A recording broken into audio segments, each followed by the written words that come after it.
If you've ever felt invisible, overlooked, or uncertain, then you're already losing the game. This video isn't just about confidence. It's about the kind that intimidates, manipulates, and dominates. Today, we're going to transform your doubt into a weapon, and by the end, you won't just feel confident. You'll become dangerously confident. They taught you confidence is something you're born with, that it's a natural glow, a state of inner peace, or some accidental charisma. They told you to just believe in yourself. They lied. Confidence is not inherited, it's forged. It is not a gift, it is a weapon. A cold, deliberate mask you put on when the world becomes a battlefield. You don't stumble into confidence. You build it like a fortress, stone by stone, until no doubt can breach your walls. You think Julius Caesar waited to feel confident before crossing the Rubicon.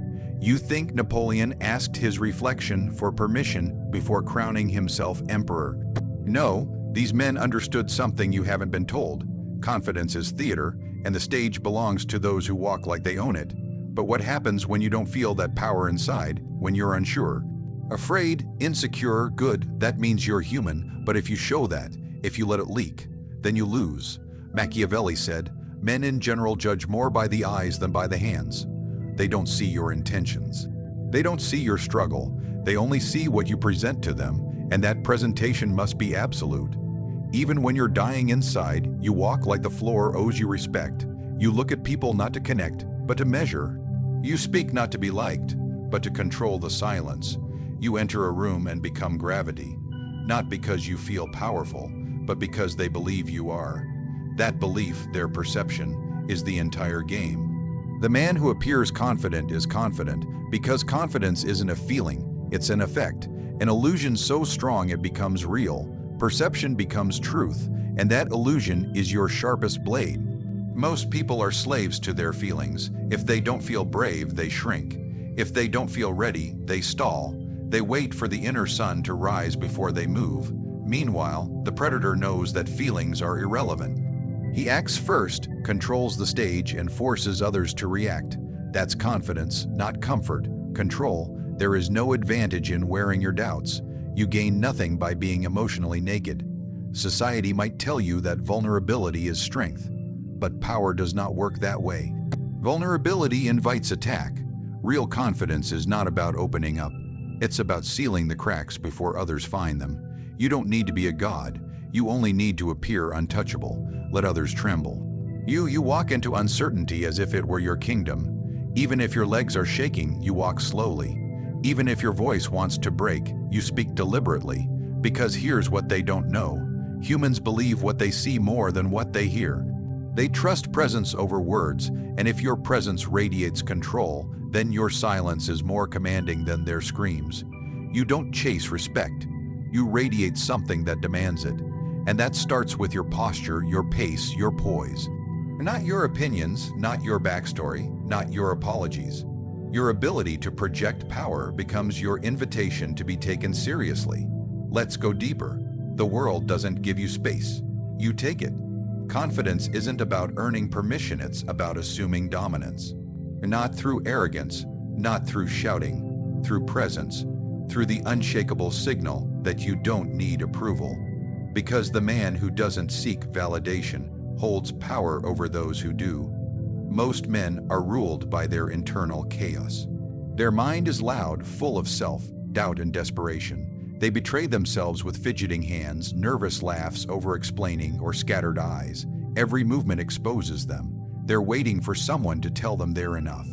But the confident man knows this secret. No one will ever tell you that. So he tells himself.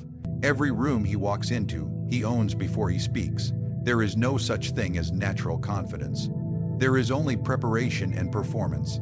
You rehearse your silence, you polish your posture, you master your micro movements, you treat every interaction like a stage, and you never forget that the audience is always watching. You'll notice something else too. Once you appear confident, people start to treat you as if you are.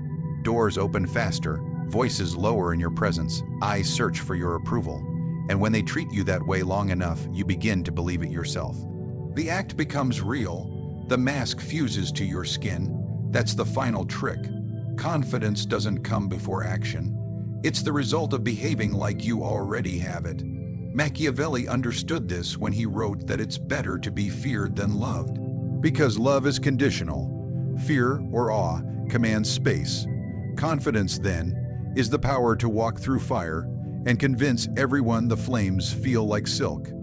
And if they believe that, the fire bows to you. Everyone tells you to express yourself, to open up, to be emotionally honest. They say vulnerability is strength, that it makes you human, that it brings people closer, and maybe, in a world where power didn't matter, that would be true.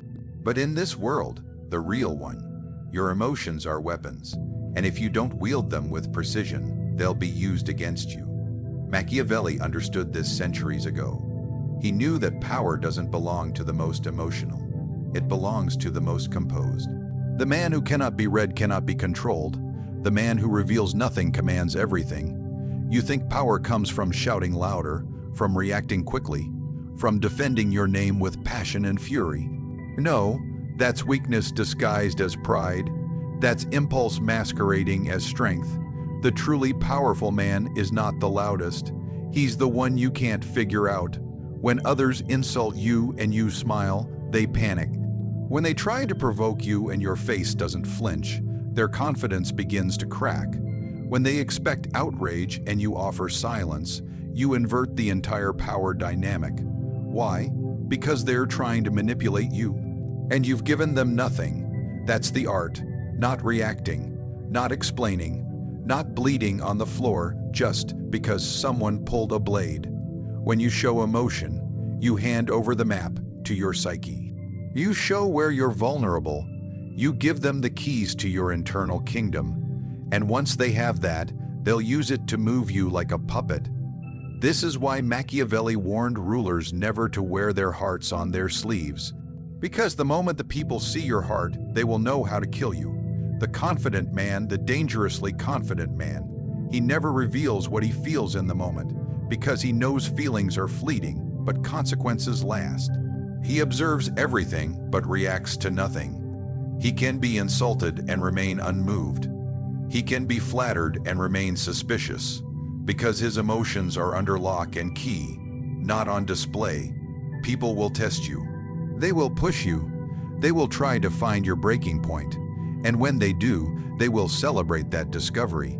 That's how weakness is harvested, through exposure.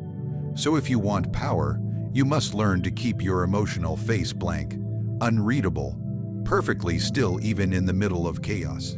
A true king doesn't argue with peasants. He does not lower himself into debates with those beneath his frame, not because he's arrogant, but because he knows the throne is not defended through words. It's defended through presence. Stillness, controlled detachment. When others erupt in emotion, let them scream, let them flail, let them show their inner chaos to the world. You remain a wall. You remain cold, composed, unshaken. And in doing so, you become the most powerful figure in the room. There's a reason people respect surgeons, pilots, warriors.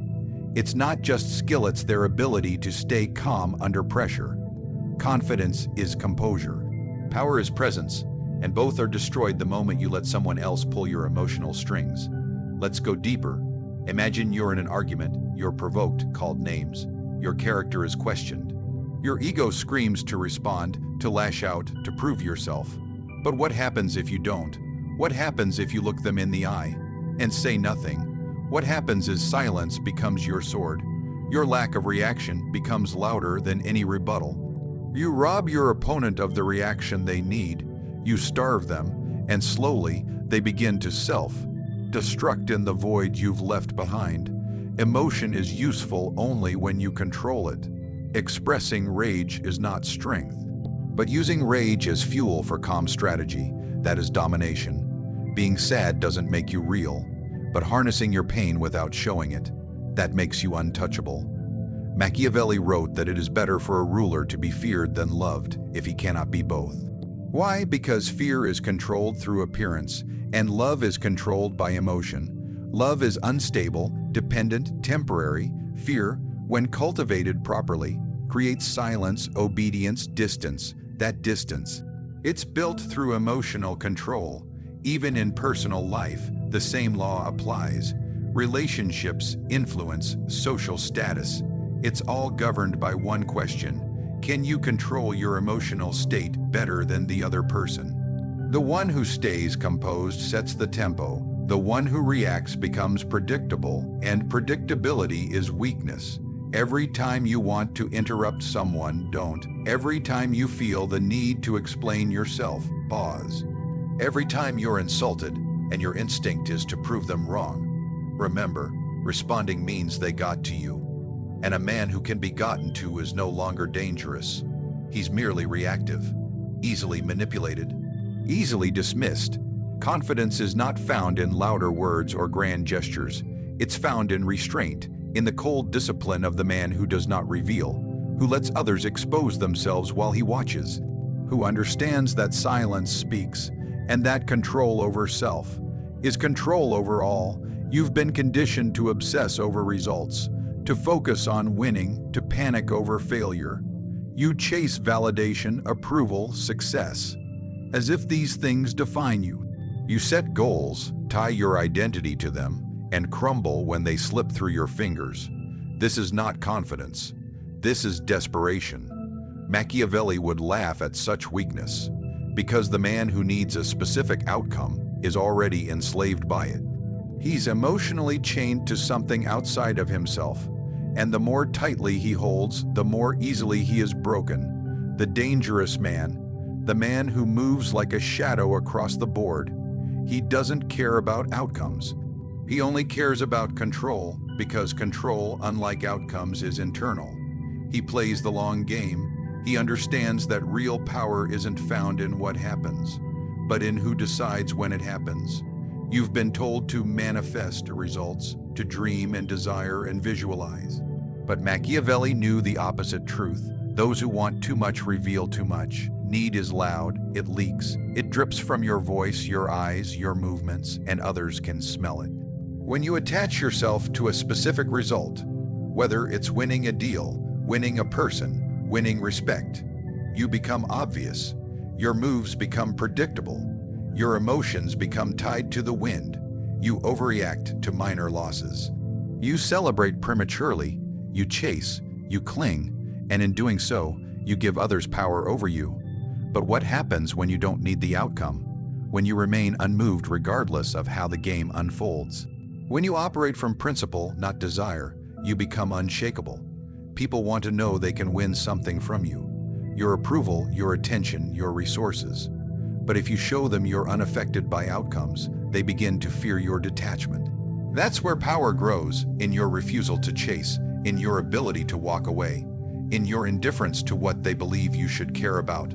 The man who cannot walk away is always weak, always begging, always available, but the man who can burn the offer and still smile, he's terrifying because he cannot be leveraged. His confidence isn't conditional, it's self-made. This is the principle behind detachment. You don't become less ambitious. You don't stop aiming for victory. You simply stop basing your identity on whether or not you get it. You shift from obsession with outcome to obsession with control. And control, Machiavelli taught, is rooted in perception and positioning. A prince doesn't reveal that he's desperate for peace. He simply prepares for war and lets his enemies wonder. A strategist doesn't panic when the plan fails. He simply adjusts while everyone else drowns in emotion. The power lies in who moves first, who sees clearly, who stays calm. Look at any truly confident figure. The ones who walk into a room and change the atmosphere. They're not begging for approval. They're not worried about being liked. They're not trying to win everyone over. Why? Because they've detached from the need to be accepted. That detachment is what makes them magnetic. When you don't chase people, they chase you. When you don't argue for respect, others begin to give it preemptively.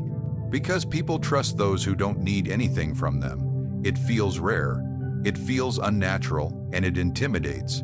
Your enemy wants you to be emotional. They want you obsessed with the result. They want you so afraid of losing that you overextend, over-explain, over-invest. Because then you become easier to control. They watch your eyes. They watch your posture. They track how tightly you grip the moment. Let it go. Move like you have nothing to lose, and they'll start assuming you have everything. Speak as if silence favors you. Leave like your absence is worth more than your presence. These are not tactics of indifference.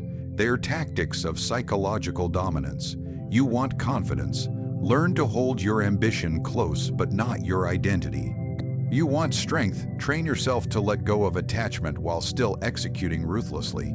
This is the duality that Machiavelli understood. Appear calm, move precisely, and never let your desires leak into your behavior. It's not that you don't care.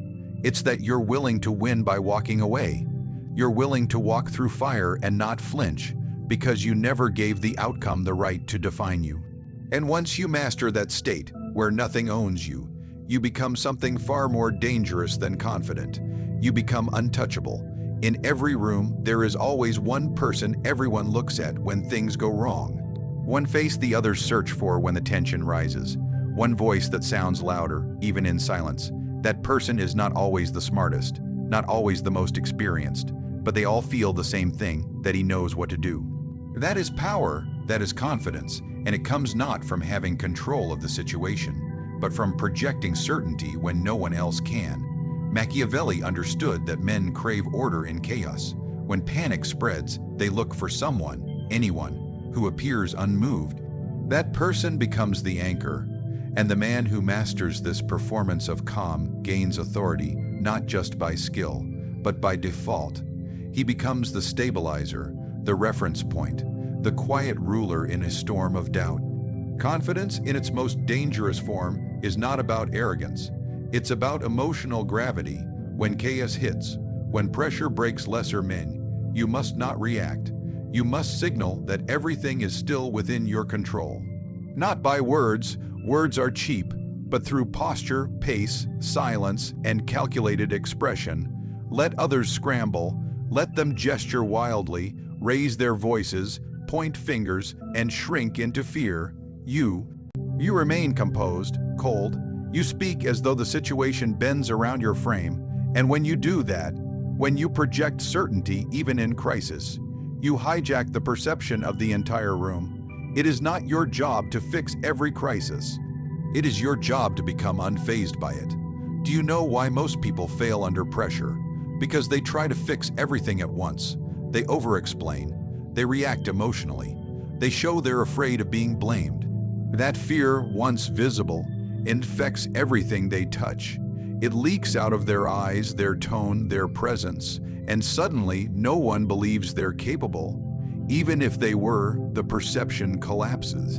But when you walk into chaos and your steps don't speed up, your face doesn't twitch, and your eyes scan the room without urgency, something strange happens. People begin adjusting themselves around you. Their panic fades, not because the problem disappeared, but because you didn't show fear. You became a psychological pillar, a Machiavellian structure of control that others start to lean on without even realizing it. This is why real leaders aren't always the most qualified. They're the most believable, and belief is born from how you behave when others break. You don't need to have all the answers. You only need to make people believe you're capable of finding them. And that illusion, if sustained long enough, becomes reality. People obey calm. They distrust panic. They will follow the man who carries the illusion of certainty through a battlefield soaked in confusion. To become this man, you must divorce your identity from chaos. Chaos is not your enemy. It is your stage, your testing ground, your opportunity to rise while others fall. Every crisis is a performance. Every reaction you give is a signal, a message. And if you can discipline your body, your voice, and your mind to remain calculated, others will assign you power without you even asking. That is what makes confidence dangerous. When it's not reliant on circumstances, when it isn't broken by failure or magnified by victory, but when it becomes a default state, a presence you carry regardless of what burns around you. It's not enough to be calm. You must look calm. It's not enough to be stable. You must radiate stability, because people don't trust facts. They trust feelings, and the man who makes them feel safe, feel steady, feel like someone is steering the ship, they will follow him even into war. Machiavelli said a prince must learn to be both fox and lion. The lion projects dominance, power, certainty. Even when the lion is wounded, he roars like he's winning. That roar, that signal, keeps the jackals away. Even when you're not at your strongest, your image must remain untarnished. This is not faking it. This is strategy. It is psychological warfare, and the battlefield is perception. Never let them see you unravel. Never let them hear fear in your voice. You can bleed internally, but externally you must be untouchable. Because the moment you appear uncertain, you give permission for others to doubt, and doubt spreads faster than truth.